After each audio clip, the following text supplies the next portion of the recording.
Jason Robert Brown's The Last 5 Years.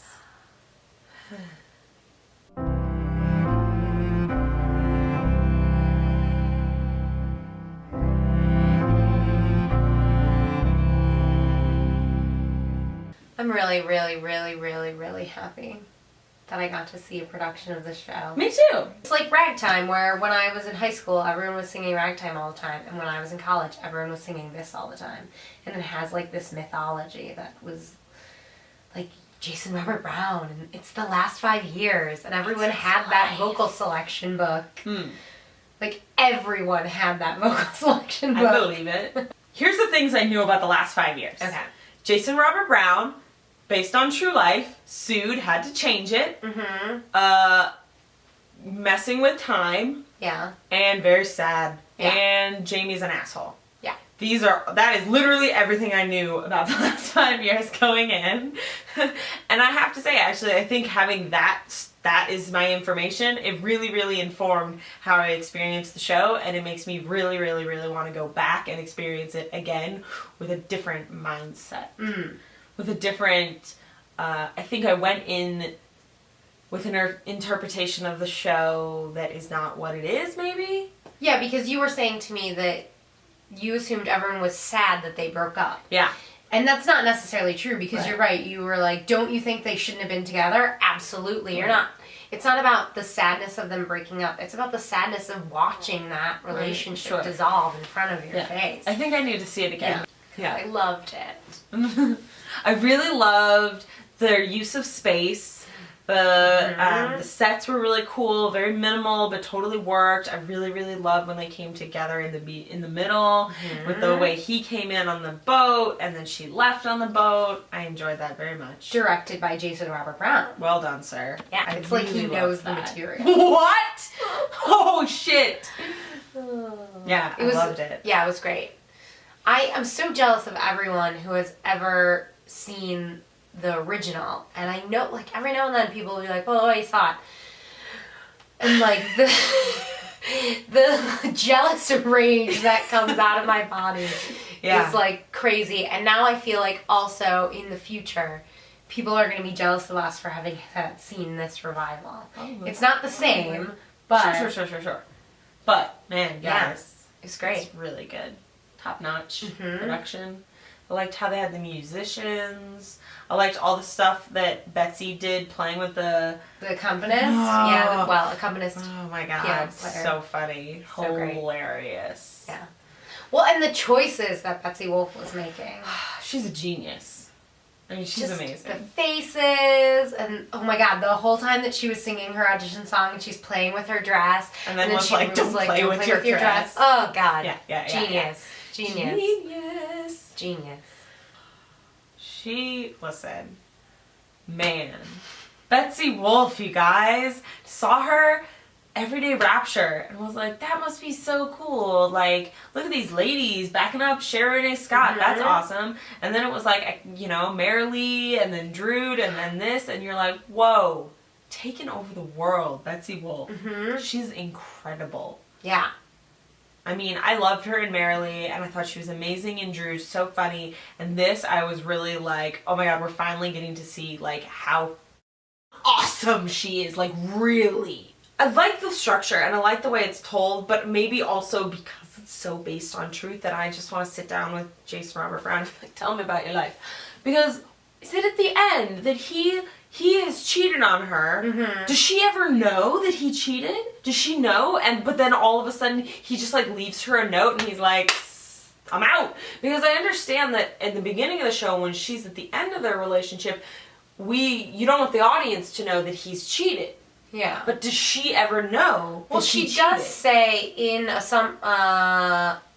See, I'm smiling. That one where she's sitting on the pier. She does say, "Go back to your girls."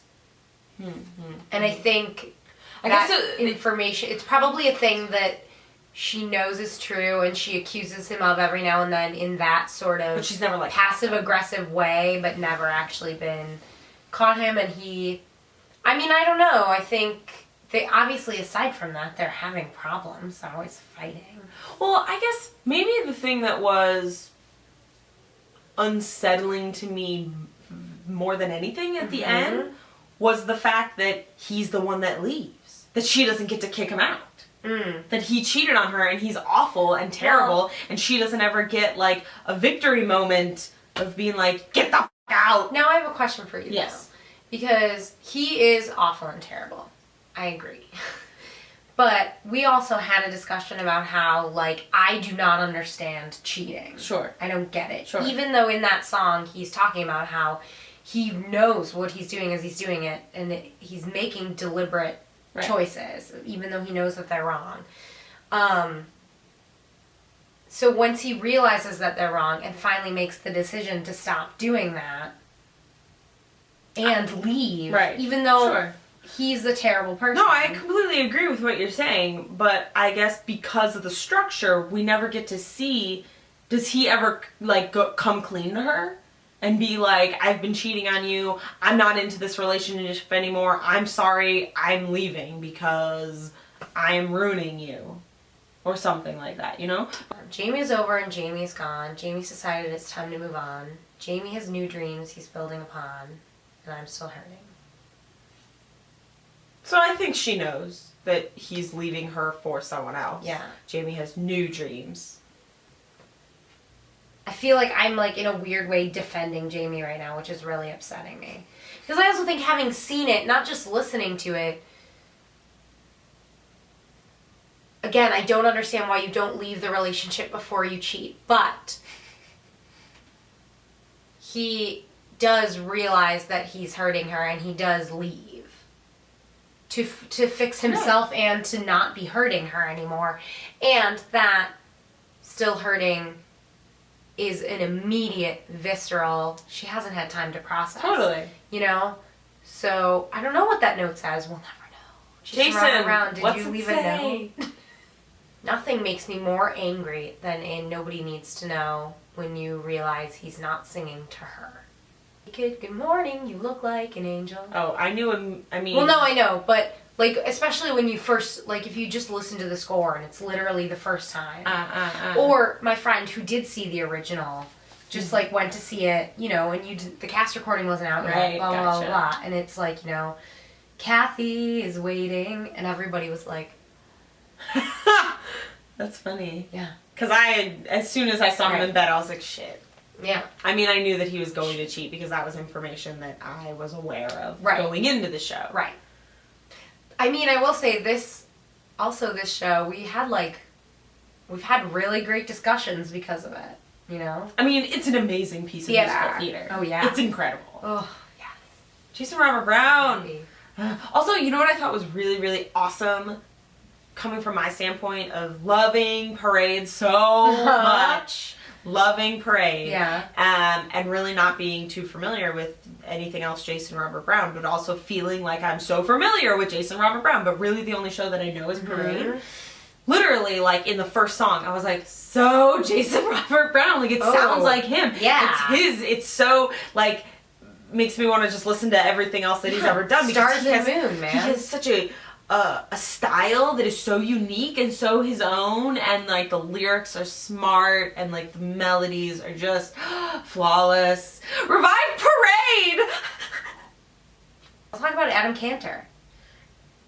He looks so Jewish. He looked very Jewish. His name is Adam Kantor. Perfect. Yeah. And like he also had that like awesome young Jewish guy where he's like short but built. Oh yeah. That is like a young Jewish guy thing. You know? I do know. He sounded so much like Norbert Leobutz. He did. It freaked me out a little bit. He did. They have a very similar tone. He has like a more intense vibrato, which I was really, really digging. And he did a lot of different awesome runs that I also liked. But yeah, his voice is amazing, and they could use Sideshow. It freaked me out in the way that, like, when Christine Petty does impressions, I'm like, what? You're not Liza Minnelli, but you sound like Liza Minnelli. Well, when I listen to the cast recording, it totally sounds to me like it's all his fault. Like, the whole thing. Right. Which isn't true of any relationship, and that's completely unfair.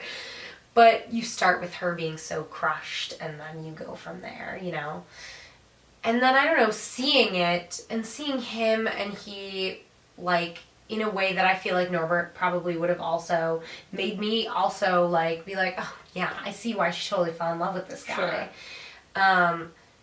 And you see through him though how she also is to blame as well. Not for the choices that he made, sure, but for the relationship falling, leading him to make terrible decisions. I think that really what I got from the show was that two people in the same industry who both start out as nobodies and one finds success and one doesn't, but they're both in entertainment, that there's no way. There's no way you can maintain that relationship because one person is succeeding in something that the other one wants. And being around that is like awful. And that's really what I got from the show, that, you know, cheating and stuff aside, I think that the doom of the relationship was that he succeeded and she was struggling. Yeah. There's so many songs that I heard when I listened to them, but I didn't get them. Right. And If I Didn't Believe in You was like, I've always loved that song because I want to hear Norbert Leobot say those words to me and whoever is singing that, you know, but like what you were just saying, I will not fail because you can't win. Yeah. Ugh. Totally. Yeah. I can state in my next bio, I'm never gonna go back to Ohio. Any show that has a female character who's an actress in the show is like,